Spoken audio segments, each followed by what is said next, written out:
Okay, today is day 2 of the Indiana Dunes National Park Birding Festival, and it started yesterday, May 14th, and it goes until the 18th, which I believe is Sunday. So I have sunscreen all over me, and I have my bird shirt on. This is a hummingbird shirt that I thrifted, and it says Pennsylvania on it. Today I was like, I'm gonna go there and people are gonna be like, oh, are you from Pennsylvania? And I'm gonna be like, well, I used to live in Pennsylvania, but no, I'm not from there. And then underneath I'm wearing a tank top because it is going to get very, very hot today. I just had breakfast and to accompany it, and my white peach Red Bull. Now after watching that one Broski report where is it the strawberry apricot Red Bull and it made her throat close up and then she explained the plot of Iron Man. So I've packed up my things. I have my new binoculars. Shout out my dad, he gave me these. This is my backpack of the day.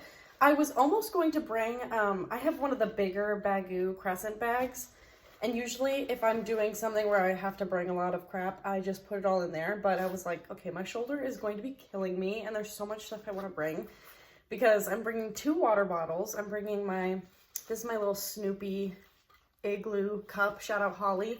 And then my Owala is full of ice water in here. And then my hat is hanging on the side, and my claw clip. For a little crunchy, salty snack, I found these chickpeas yesterday at the store, little sea salt chickpeas. I'm also bringing my journal and a pen. So on my way to the festival, I'm gonna keep my phone charging in my car, and I have an aux cord. I don't have like a fancy new car with Bluetooth, so I have to charge my phone while I'm driving because I won't be able to listen to Spotify. I am going to bring some CDs in this lovely Hannah Montana CD case that my boyfriend gifted to me. Thank you, Zachary. I just wanted to give you a little CD haul of what I chose to be on rotation in my car today. So we have the Life Aquatic Steve Sizzo soundtrack. And then we have Call Me If You Get Lost, John Denver.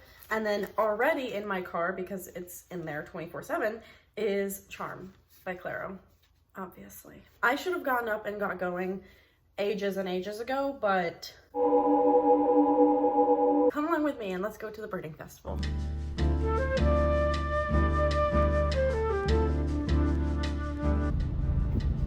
Okay, so I just wanted to let you all know that I have officially made it to the birding festival. I'm at my first trail called Coles Bog. I'm pretty sure it looks like Cowles Bog. And that's what I kept saying to the guy who was at the visitor center. Yeah, I spoke to someone at the visitor center. He was very, very helpful. I got my parking pass and I got all this information plus this. I also, in the visitor center, they had this gift shop and it was just so tempting to want to buy everything. And I've been looking for a proper birding journal that I could write down and document all my birds in. I should have bought it in hindsight, but I figured that I would be coming back here pretty often because I'm learning that I love this a lot, and I might buy the annual pass when I come back. But I got the Indiana Dunes Birding Festival sticker for 2025. I don't know if this is what it always looks like, but I got one because I thought it was cute. And then I got Zach and I both one of these Indiana Dunes National Park blue heron stickers because that's his favorite bird, and they were just so cute. How could I pass that up? I am a little intimidated because I am alone, but the fact that it's daytime, there are fellow birders out, and there are lots of staff members around, especially during the festival. I feel a lot better.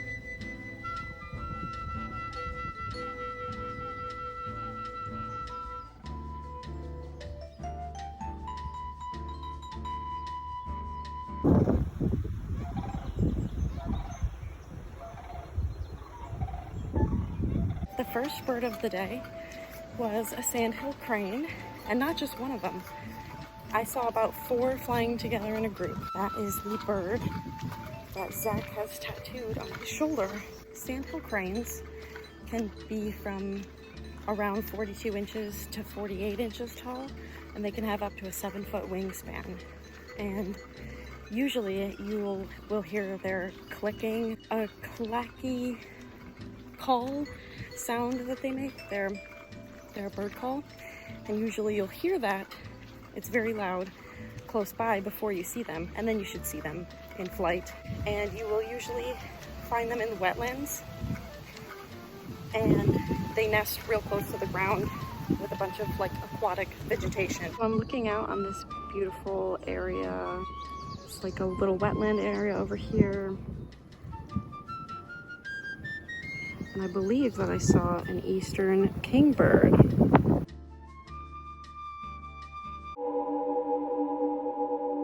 I'm very sunburned. I'm at the top of a dune right now, and I stopped to have my chickpea snack and some water, and there was a blue jay right behind me. I didn't get a picture of him, but there are a lot of schools having like field trips out here for the bird festival, and I think that's really cool. I wish that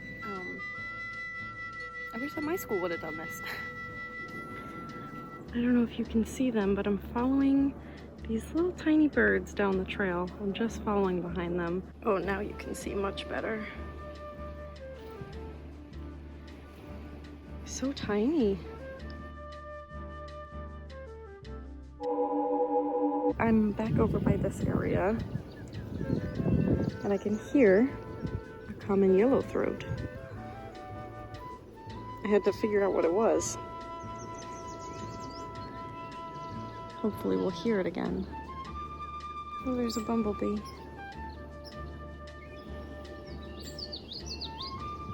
There it was. Look how beautiful this is. I'm just very happy to be spending my off day doing this. I feel very fortunate. I didn't even show you my fit. The fit today, I have my black Patagonia baggy shorts, my Pennsylvania hummingbird shirt, Lake Michigan unsalted, my favorite green hat, and I'm wearing my Tevas, but my feet, there's a little bit of blood on them, and they're super dirty. So you are not going to get to see that today. Okay, now we are at the Grand Marsh Trail. This one's a little more quiet. Oh my goodness. Look at that little yellow bird up there. I'm gonna try and get a picture. There's just so much activity in this area. It's hard to pause and get a photo of everything, but I do see some birds over here in the wetlands. So let's see what we can spot. Oh, it's so hard to see with this camera, but right here, there's the mama and there's the dad, and there's ducklings between them swimming. Mom and dad duck working hard. They perched on that little island right there. Maybe I can get some pictures. Out here, there are some, what I believe are Canada geese. You can see their heads in the grass.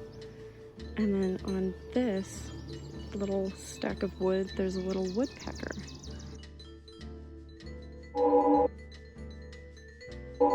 Okay, so I got back from Indiana a couple hours ago, but I felt like I still had a few things to say before I ended this video. I wanted to say that if the Indiana Dunes Birding Festival is something that interests you, that's something that you can still go do this weekend. They had an online registration that I'm pretty sure closed on May 1st, but you can still go to the Indiana Dunes Visitor Center and you just get a ticket there, and you can also get a park pass in that building as well. The schedule and the information for the event, it's all on their website, and the people there are super helpful. There's like always someone around to come grab you and be like, hey, do you need help? That was my first time ever attending that, and I didn't even do a guided tour or anything. I didn't buy like the bird festival ticket. I just did the national park week pass, and then I went and parked, and then I just did my birding on my own without any guided tours or anything. But I would say that next year I definitely want to participate more in the festival itself. I also realized that I don't think many people know about my passion for animal photography unless you've worked with me before, because I used to work at a county park, and I took a lot of bird photos there and just wildlife photos in general. So I also wanted to say that you can definitely expect more videos like that, or like this one, on this channel from now on. And hopefully other people my age who have this similar passion and